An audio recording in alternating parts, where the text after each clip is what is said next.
scenarios. And they all come from the 1st century.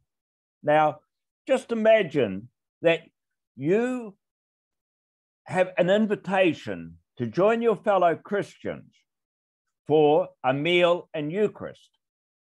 And as a guest on the Sunday, you're lying at table. You would be lying on a sofa on your left side, and your right hand is free to take the food from the table. Now, we have an after-dinner speaker. His name is Mark, and he's the one who will proclaim his gospel to us after the meal. Now, Mark tells the Jesus story, the beginning of the good news of Jesus the Christ, the Son of God. And we reach the point in the story at the start of the Passion. And the Eucharist is actually placed at the start of the Passion. Holy Week, we've got there. And we had this text on the traitor. But Mark didn't name Judas as the betrayer. Could he be implying that they're all traitors? And their blindness and their lack of hearing throughout all that we've heard up to this point. It's been there right through the narrative. And then after the Eucharist, on the way to the Mount of Olives, Jesus tells the disciples that they will all become deserters, and Peter, despite his protests, will deny even knowing Jesus. And they all forsook him and fled. This all began way back when the disciples asked Jesus, where will you have us go for you to eat the Passover? You, singular? Not us to eat the Passover. That's what we would expect. And indeed, in Mark, Jesus eats the meal alone, surrounded by misunderstanding. But we remember there's still the resurrection to come. And Jesus tells them to go back to Galilee where they can start all over again.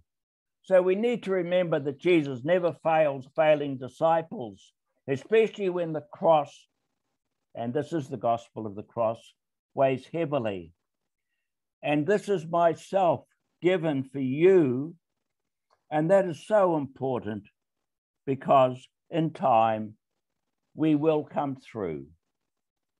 Now, our second speaker is at another meal, and the meal is to a predominantly Jewish group. It's Matthew, and he follows Mark very closely. We hear again, for you to eat the Passover. And then Jesus says, I will eat with my disciples. Oh, Emmanuel, with us. I will be with you for all ages, even to the end of the world. Now, this time, Judas gives himself away because when the betrayer is mentioned, those with faith say, is it I, Lord? And we hear this line, is it I, Rabbi? Call no one Rabbi, you have one teacher. We heard that earlier on. So this time, Judas has given himself away, but the 11 have faith. Is it I, Lord? These little faiths, and that's what they're called in Matthew. They're better than the no faiths we came across in Mark. Now, what is key is the words over the cup.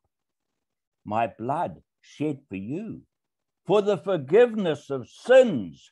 That's in every Mass. But that line is from Matthew. Forgiveness of sins in Judaism was the goats Yom Kippur. And Matthew has taken those words for the forgiveness of sins off the lips of John the Baptist, who only preaches a baptism of repentance. And the forgiveness of sins for this Matthew community is through the blood that Jesus sheds. The words over the cup tell us. This forgiveness is soon to be needed, especially for leaders and then for community members down through the ages who received the one who gave himself for us, that we give ourselves for one another. Now, our third speaker at another meal is Luke, speaking to a Gentile audience.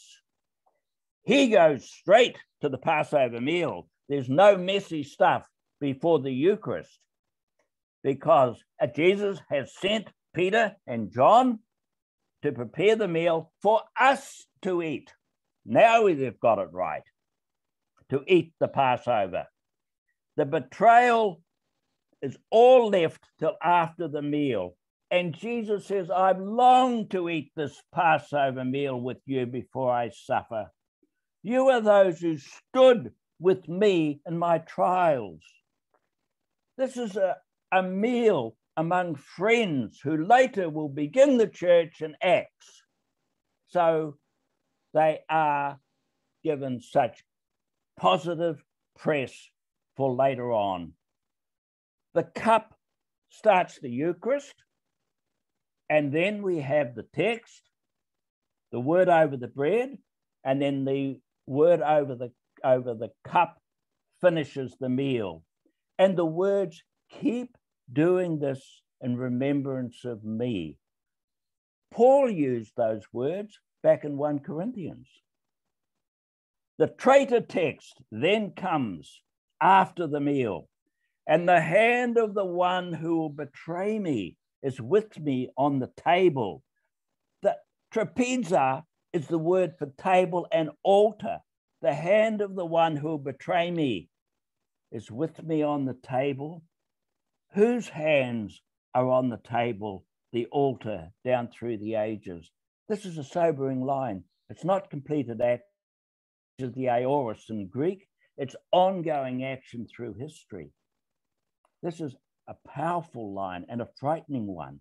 How do the apostles then react? We call them apostles in Luke. Could that be you? Certainly not I. And then they have this dispute about greatness straight after the Eucharist. And this beautiful piece after this text is a symposium, the dying words of a founder. It's a particularly vital text. Authority in the church is not to be exercised in the way of the world. It's such a powerful piece. And we remember, I am among you as the one who serves. This is the last will and testament and the mind of Jesus for the use of authority down through the ages in the church. And that beautiful line, I'm among you as one who serves, takes us straight to the action of in John's Gospel. We've been going through chapter 6 for the last 4 Sundays. And here we have this beautiful washing of the feet at the Last Supper.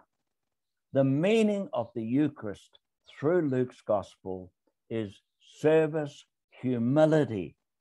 It's so important to see. Look, John does not have a specific Eucharistic text, but he has it spread through the Gospels in so many ways. From the bread that I will give is my flesh for the life of the world. He says that. We heard it just recently. And then right through these different threads, right down to the blood and water flowing from the pierced side of Christ. All of these texts, all of these Gospels have got their own message, their own individuality, and to be able to listen to the Eucharist that we hear each Sunday, and to hear the gospel echoes. I was influenced by the beautiful line of Irenaeus: the presence of the Lord in his word is as real as his presence in the Eucharist.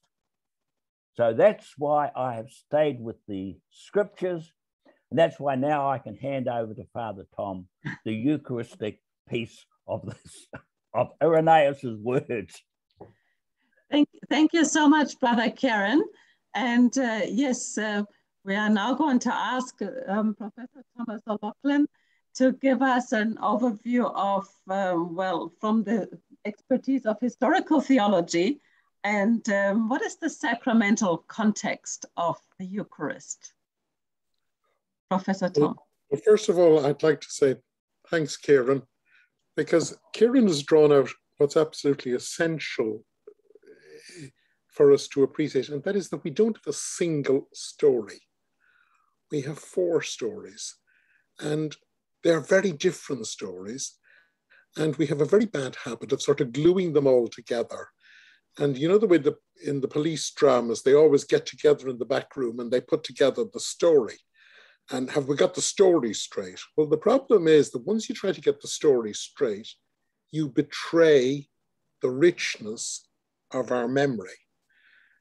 Because we've heard about, remember, these 4 people that we have, and there were many more of them, it's just these 4, their books, they're the ones whose books survived, or at least survived in very widespread usage in the church, what would later be called canonical. We have to, when we think of these little groups, sometimes they had a living speaker like Mark or Luke or Matthew or John, and sometimes they just had to play the tapes. And playing the tape of Mark is getting someone to read his account. So when we think of these, there were many different tapes circulating in the early Christian meals. But remember where Kieran started. You're lying on a couch on 3 sides of a table. There are 3 couches, and there's groups on each.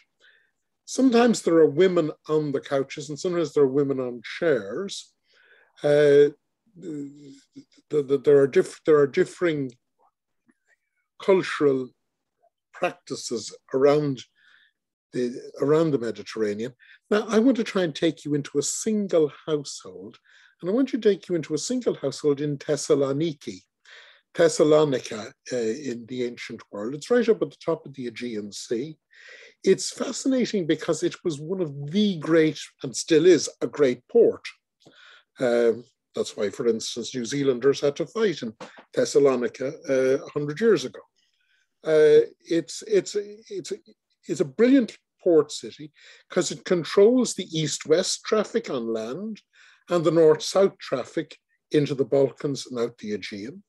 And we know there was a very active Jewish community there, and we've actually found their synagogue. Moreover, it was a very religious city because all the religions were competing, and in the center of it, the archaeologists have been digging now for past 50 or 60 years, and they have found just how many temples were in Thessalonica. So this is a very religious place, and everyone that you would meet in Thessalonica takes religion very seriously. These are all religion hogs, even though they're traders.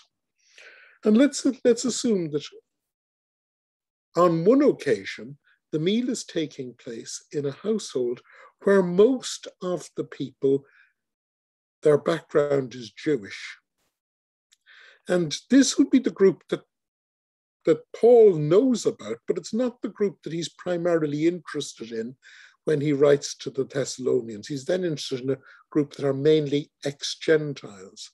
But this Jewish group, they're still meeting every Saturday to celebrate the Sabbath. They're still thinking of the Sabbath as the great gift of rest that God has given them. And on a Friday evening, they're still celebrating their thanksgiving for the creation in the Shabbat meal. So they're blessing at the beginning of the meal, and they're blessing at the end of the meal, and they're seeing the whole meal. It's not a case that there's a religion bit and a meal, but the whole meal is part of their religious activity.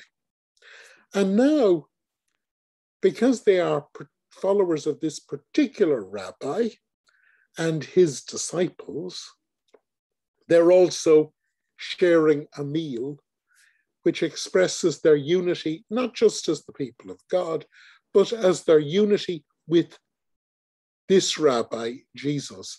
And it's in this context that they're welcoming Mark or Matthew, and they probably feel more at home with Matthew than they do with Mark. But they will also be getting visits from others. And some will be very deeply involved in a Judaism that's linked back to Palestine. Others, it'll be a Judaism that's very much in the Mediterranean mold. Some will have Essene tendencies. They'll be interested in the people as stepping aside and forming the new community, getting ready for the end. Others will have Pharisee influences, and that is, they're now a priestly people, and they'll be emphasizing purity, and they'll be very worried about impure people at the Eucharist. And there'll be others who will be straight Mediterranean Jews, the sort of Jews that produced the great translation of the Old Testament that will become our standard edition, the Septuagint. And they will see Judaism as the perfection of all religions, as Philo did, because it didn't get involved in mythologies about the gods, not like the Greeks, gods fighting and gods having sex and gods getting angry and playing games, but a God who is infinitely greater. And because it's infinitely greater, they're in infinite dependence. So Judaism is a very varied phenomenon, and all those varied phenomena are coming into and forming these early communities of disciples. But just down the road in Thessalonica, there are other groups, and this is the group that Kieran was talking about, that they would have been very fond of hearing someone like Luke. And these are a group who they're not sure, they're very clear that they're following Jesus, but they're not so sure about how Jesus relates to Judaism. And whereas the Jews are a bit worried about all these Gentiles coming in who don't really buy into the history of God's saving acts in Israel, this group are saying, hey, I just want to worship God. I don't want all this out history of, all that stuff that happened way long ago over there in the desert. Hey, not for me. And this is the group that Paul is worried about. And Paul is saying, well, it's a bit more complicated than that, mate, If you buy into this, you're buying into the whole history of Israel. And we see those tensions still in the church today. And this community, they've other strange things they do. For instance, they're very used to the idea that religion takes place in a temple, and there's hundreds of temples. And every religion is just one more religion. Now, this is literally, in the technical sense of the word, anathema to the Jews. There is one religion, and there are the religions of the pagans. But to these Greeks, hey, man, do no harm. A little bit of astrology, a little bit of this, a little bit of that, a little bit of something else. And there are some there, and they're a bit worried. Hey, they're just eating a big meal. They've been chitter-chattering about God and all that and saying words, but they didn't offer a sacrifice. They didn't burn up a little bit of the food, or more importantly, pour some of the wine. Come to think of it, there was no damn altar in that house. Every pagan household in Thessalonica has at least one altar. And most of them have 3 or 4 altars. If you were meeting in a middle-class household, a shipping merchant, someone like Chloe's household, She's obviously a Greek. She's obviously wealthy. She's obviously in some sort of merchant navy business. And she has a household big enough that an assembly can take place in her household. And we're talking about an assembly between 20 and 30 people. She would have had at least 3 altars. There would have been one underneath the central fire. There would have been another at the door, from which we would later get the idea of taking holy water before you go out into the thing. And there would be another in the dining room, at least those 3. There was probably another in the main bedroom.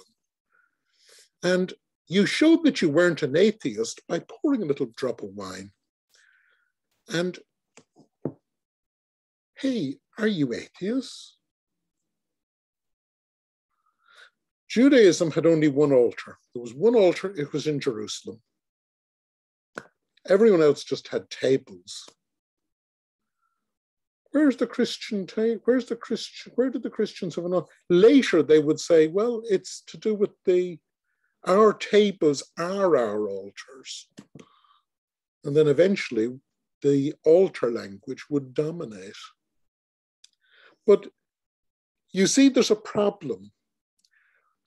The community, whether it's a Jewish community or it's a Christian or it's a Gentile community, are trying to come to grips for the Jewish community with the new reality of Jesus. Jesus is the one who brings forgiveness. Jesus is the one who establishes the new covenant. And for the Gentile community, it's how do they link into the past, and how do you offer sacrifice in this new religion? Because to a Greek, the idea that words, Philo says, the perfect sacrifice is the sacrifice of words, because it is purely spiritual. It rises up, it's a sacrifice of praise that rises up into the presence of God. For the Greeks, it's got to be destruction. Pour out some wine, lose something. And you can see that you can see all these tensions. And this is also part of our legacy. And that's one of the reasons why still today, there's so much argument, and why we have to try and, at the one hand, we have to keep the richness of the gospel tradition, but at the other hand, we have to try and clarify those strands that came in and that really have very little to do with the Christian Eucharist. Well, that's more than enough, I think, to be going on with. You have to unmute. That is really interesting, Professor Thomas, because you were talking about the altar and altars, and me coming from Europe, where every old church has more than one altar. That is, and apparently there were masses celebrated at the same time. Is that from this tradition that you were just mentioning? That you had many altars? Yes, one of the problems is that we've had a debate going on in the church for at least 500 years now as to where we celebrate the Eucharist is primarily the table of the community, or whether it is an altar, and we assume we know what an altar is. And an altar belongs in a temple, and an altar is something very distinct from a table. Now, that is actually a hangover from the confusion that early Gentile Christians had, because they were so used to altars and religion focused on altars that they just never gave up that language. And they never actually focused in on the language that we find in the New Testament, which Kieran pointed out is based around that trapeza. Mm-hmm. The trapeza, the table, is the focus of the Jewish Shabbat meal. It is the focus of the meals of Jesus. Jesus does his teaching at table. He He meets people at table. He gathers with his disciples at table. And then the early community gather at table, because at table they become a single community engaged in a single activity. Whereas for the Greeks, it was each at a drinking party, each of them offered a little, the thing was to just pour a little drop out of your glass onto the altar. Yeah. And so there's a tension there in our memory that it's useful to try and draw attention to that problem, and then to think it through, because it can enrich our own understanding, not only of our experience, but of our stories. So we have the different cultures, and Brother Kieran was mentioning the different gospels with a different approach. So, and you said earlier that people have the tendency to mix it all together. Brother Kieran, what do you would like to say as a kind of response to Professor Tom? The fact that in Luke's gospel, you have 10 meals. Now, the Emmaus one, of course, is opening eyes to the Eucharist, to the Sacrament, the celebration of the togetherness, the community, the two on the road to Emmaus, the opening up of the scriptures, and then the sharing of the Eucharist, in which they recognize the person of Jesus. But the 10 meals throughout Luke are about hospitality. How is Jesus to be received? Mary receives him as her child. And then right through the Gospels, people are either accepting or rejecting him. But the beauty of Luke's Gospel and those 10 meals, there's so much to be seen about meals, Eucharist, right through Luke. Hospitality, the critical aspect. We are either receiving or rejecting the person of Jesus. Thank you, Brother Kieran. And I think that at this moment, we can also invite people to ask questions.